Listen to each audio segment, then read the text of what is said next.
तो नगर निगम के मामले में ज़मीन से जुड़ी हुई हूँ मैं और कैसे कैसे सेवा और लोगों के बीच में लोगों के मजबूरियों और सहयोग देके मैं जानती हूँ निगम को। नगर निगम प्रयास करूँगी, वादा करती हूँ कि जितना ऊपर ले जा सकूँ और लोगों के बीच में मैं अपनी छवि बना सकूँ, इसके लिए पूरी प्रयास रहेगी मेरी। सभी जाति वर्ग समाज के लोग अपने जात के दायरे से बाहर उठ के हमको मदद कर रहे हैं। आपको देखने को मिलेगा ये कुर्मी बहुल क्षेत्र है, रत्नोपट्टी पासवान बहुल क्षेत्र है, बाजितपुर पासवान बहुल क्षेत्र है, तो कहीं ना कहीं सभी वर्गों का सम्मान। चुनिए ऐसे प्रत्याशियों को जो कहते हैं हम गरीब हैं। मत चुनिए ऐसे प्रत्याशियों को जिनको आवेदन लिखना नहीं आता। मत चुनिए ऐसे प्रत्याशियों को जो 12 बजे रात में आपका टेलीफोन कॉल नहीं उठाता। मत चुनिए ऐसे प्रत्याशियों को जो आपके लिए हर वक्त खड़ा नहीं रह सकता। ऐसे प्रत्याशियों को चुनेंगे, 5 साल फिर पछताएंगे। उखाड़ फेंकिए ऐसे प्रत्याशियों को जो आपको 5 साल रुलाने वाले हैं, क्योंकि हम हैं आपके साथ हर वक्त 24 घंटे। तो लगातार दरभंगा में धुआंधार रिपोर्टिंग हम बता दें। आज दरभंगा को तमाम प्रत्याशियों को हम क्षेत्र में ही ढूंढ रहे हैं और क्षेत्र में ही हम उनसे सवाल पूछ रहे हैं। हमारे सवाल काफी कड़क हैं क्योंकि हमें ये दिखाना है कि आखिर कौन कौन से प्रत्याशी रेस में है। हालांकि कहा जाता है कि मेयर के 12 प्रत्याशी हैं, लेकिन 6 से ज्यादा नजर नहीं आ रहे हैं। और आज रविवार को हमने हर प्रत्याशी को उनके क्षेत्र में ढूंढ निकाला है और जहां पर प्रत्याशी देखे, हम बता दें अभी रत्नोपट्टी, शुभंकरपुर और वार्ड नंबर 8, और कौन कौन वार्ड है ये? 8 वार्ड नंबर 8 है। और यहाँ पर एक प्रत्याशी है जो अभी जनसंपर्क कर रही हैं। और हम बता दें सबसे खासियत यह है कि उन्होंने अपने पोस्टर में लिखा है नेता नहीं हमें निर्माता चाहिए। ये क्यों आपने लिखा है नेता नहीं निर्माता चाहिए? क्या निर्माण करेंगे आप? शहर के विकास के लिए एक नया कदम मैं बढ़ाना चाहती हूँ और आप सभी के सहयोग से ही ये संभव हो पाएगा। अच्छा, इतना दिन तो लग रहा था कि चुनाव बढ़ जाएगा, बहुत प्रत्याशी घर में थे, आप कहाँ थे? मैं भी बाहर ही थी। लोगों के बीच में जनसंपर्क हमेशा से ही जारी रहा है, तो मैं भी लोगों के बीच में ही थी। नगर निगम को कितना जानती हैं आप? क्या सुनी है नगर निगम के बारे में? मेरा जुड़ाव तो नगर निगम के मामले में जमीन से जुड़ी हुई हूँ मैं और कैसे कैसे सेवा और लोगों के बीच में लोगों के मजबूरियों और सहयोग देके मैं जानती हूँ निगम। नगर निगम के बारे में क्या जानते हैं? वहाँ भ्रष्टाचार है, घोटाला है, वहाँ माफिया तत्व है, कई तरह की। क्या आपका नगर निगम के बारे में छवि क्या है? इन सब से मुक्त कराने की मेरी ये राय रहेगी और मैं वादा करती हूँ, प्रयास तो नहीं करूंगी, वादा करूंगी कि भ्रष्टाचार मुक्त निगम हो। ये शहर जितना गंदगी है इन सब से लोगों के बीच में एक अच्छा शहर बने, एक हरियाली का निगम बने, इसके लिए मेरा पूरा प्रयास रहेगा।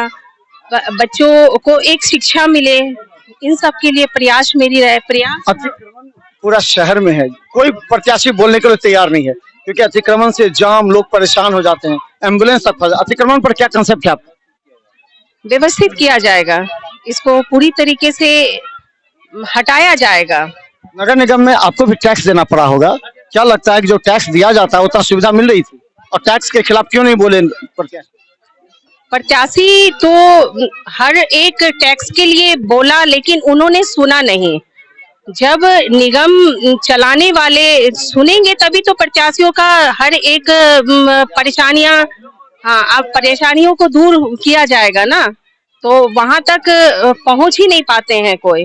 दरभंगा नगर निगम नीचे पोजीशन पर आ गया है, आप उसको ऊपर ले जाने के लिए क्या करेंगे? प्रयास करूंगी, वादा करती हूँ कि जितना ऊपर ले जा सकूं और लोगों के बीच में मैं अपनी छवि बना सकूं, इसके लिए पूरी प्रयास रहेगी मेरी। और मैं लोगों से वादा भी करूंगी कि इन सब को हर एक परेशानियों को दूर हटाने का वादा करूंगी।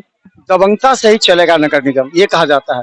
आप तो बहुत सोशल हैं, शांत हैं, गंभीर हैं, कैसे दबंगता से चलाइएगा? नहीं तो आप पर चढ़ जाएंगे ये माफिया। ऐसा नहीं है, शांत हूँ इसका मतलब ये नहीं कि बोल नहीं सकती हूँ या कर नहीं सकती हूँ। जब मेरे हाथ में वो पावर आएगा तो मैं इस चीज को दूर करने का प्रयास करूंगी। तो हम बताते हैं हमारे साथ निर्माता नायक, पहली बार हम आपका इंटरव्यू देख रहे हैं क्योंकि आप जानते हैं वो तमाम प्रत्याशी कितने शिक्षित हैं, कितने योग्य हैं, कितने बोल्ड हैं, कितने लड़ाई लड़कर दरभंगा नगर निगम में आप जनता की सेवा कर सकती हैं। जो 5 साल जनता त्राहिमाम कर रही है उसे उबारने के लिए हम बता दें राकेश नायक हमारे साथ हैं। और चूंकि कहा जाता है पत्नी के साथ पति की भी काफी अहम भूमिका होती है और पति के सोच पर ही निर्भर करता है कि पत्नी किस दिशा में काम करेगी, किस दिशा में काम करेंगी आपकी पत्नी। निश्चित तौर पे शहर में स्वच्छता का जो संकल्प है, इनका सबसे बड़ा संकल्प है। लोगों को सरकारी लाभ और सरकारी योजनाओं का फायदा जो पहुंचना चाहिए, वो दूसरा संकल्प है। होल्डिंग टैक्स के नाम पर जो लूट खसोट नगर निगम में चल रहा है, इसको भी हम लोग प्राथमिकता से देखेंगे कि अगर कोई आम नागरिक टैक्स के रूप में नगर निगम को पैसा दे रही है तो उसका समुचित लाभ उन तक पहुंच रहा है कि नहीं पहुंच रहा। आज हम वार्ड 8 में हैं, आप दरभंगा शहर को एक तरफ कर दीजिए और ये वार्ड 7, 8, 9 और अपना 23 नंबर जो वार्ड है, आप उसको देख लीजिए, तो कहीं से नहीं लगेगा ये दरभंगा शहर का हिस्सा है। तो हम लोगों ने जो अपना कैंपेन शुरू किया है, ऐसे जगह से कैंपेन शुरू किया है जहां आमूमन प्रत्याशी नहीं आते हैं। ऐसे साधारण लोगों के बीच में हम लोगों ने जाने का काम किया है और उन जनहित मुद्दों को उठाने का काम किया है, जिसको लेकर के निश्चित तौर पे नगर निगम में हम लोग अपनी आवाज को बुलंद करेंगे। राकेश जी, आज बहुत प्रत्याशी जाति की बैठक कर रहे हैं, क्या लगता है ये कितना उचित है और किस जाति पर आपका रुझान है? मैं किसी जाति विशेष के पीछे नहीं हूँ, मैं जनता और आम जनों के पीछे हूँ। सभी जाति वर्ग समाज के लोग अपने जात के दायरे से बाहर उठ के हमको मदद कर रहे हैं। आपको देखने को मिलेगा ये कुर्मी बहुल क्षेत्र है, रत्नोपट्टी पासवान बहुल क्षेत्र है, बाजितपुर पासवान बहुल क्षेत्र है, तो कहीं ना कहीं सभी वर्गों का सम्मान, सभी माताओं बहनों का, सभी जाति धर्म के लोगों का हमको प्यार सम्मान मिल रहा है। आप जब कैंपेन इंडिविजुअल करेंगे, लोगों से जनता से राय पूछेंगे तो निश्चित वो बताएंगे कि उनको क्या यहाँ पर किन किन प्रत्याशियों का यहाँ पर आगमन। राकेश जी, बहुत से प्रत्याशी ने वार्ड बांट लिए, मोहल्ले बांट लिए हैं, जाति के बाद आप लोग मोहल्ले वार्ड तक सीमित हो गए हैं। कहे थे कुछ दरभंगा एरिया में बटे हुए हैं, कुछ लहरिया से, आप किस एरिया में बटे हुए हैं? आप वार्ड 48 में भी अगर जाएंगे तो वहां भी आपको मेरा नाम सुनने को मिलेगा। आप 40 में भी जाएंगे, आप 35, 44, 43 में भी जाएंगे तो वहां भी लोग मेरे वर्कर मिलेंगे जो डोर टू डोर कैंपेन कर रहे हैं और बहुत ही साइलेंटली वर्कर कर रहे हैं।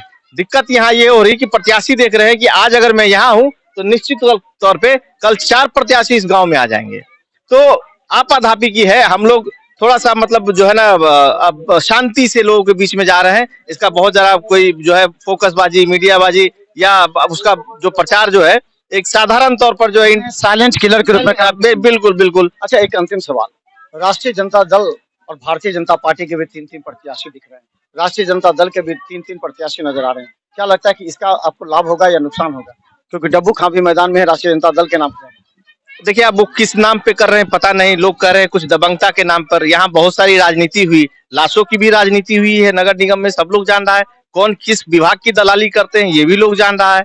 मैं पहली बार नगर निगम का चुनाव लड़ रहा हूँ और ये पहली बार जनता के द्वारा चुना हुआ, आम लोगों के द्वारा चुना हुआ ये जो वहां मेयर बनेंगे वो लोग पहुंचने वाले हैं। रही बात दलगत, तो दलगत चुनाव तो है नहीं है। हमको कहीं ना कहीं सभी दल के लोगों का मान सम्मान मिल रहा है और अपने दल का जो है वो तो मिल ही रहा है। तो धन्यवाद। हम बता दें राकेश नायक हमारे साथ हैं और देखिए पीछे में एक इनके साथ भी जन सैलाब उमड़ा है और ये वार्ड नंबर 8 में इन्होंने बहुत अच्छी बातें कही है कि वार्ड 7, 8, 9 पूरी तरह से पिछड़ा है क्योंकि दलित क्षेत्र है और इस क्षेत्र में प्रत्याशी कभी आते नहीं है। आपको भी देखकर लगेगा ना सड़क है, ना सही तरीके से नाले हैं और यहाँ देखिए जो छोटे छोटे बच्चे हैं जिसे शिक्षा मिलनी चाहिए वो शिक्षा नहीं है और घर पर अभी भी गोबर का गोईठा, वो पुरानी जो लगेगा नहीं कि वार्ड का है। और इस तरफ देखिए ये सड़क भी नहीं बना आज तक। तो ये स्थिति हम बता दें कि यहाँ की जनता कितनी परेशान है। देखिए ना साफ सफाई, ना कचरा, ना सड़क। तो ये स्थिति दरभंगा नगर निगम की है और ऐसे में निर्माता नायक के कंधों पर एक बड़ी जिम्मेवारी होगी कि जो ये क्षेत्र में जनता को बोल करके जा रहे हैं वो काम कितना तक सफल होगा। लेकिन 15 तारीख के बाद देखते रहिए मिथिला मंच न्यूज। 15 के बाद हम बताएंगे कौन कौन प्रत्याशी क्षेत्र में है, कौन कौन प्रत्याशी क्षेत्र से बाहर हो गए हैं। देखते रहिए बिहार मिथिला न्यूज। खबर को जरूर शेयर कीजिएगा ताकि हर प्रत्याशी का बयान जनता को समझ में आए, उसके बाद वो करे वोटिंग। धन्यवाद।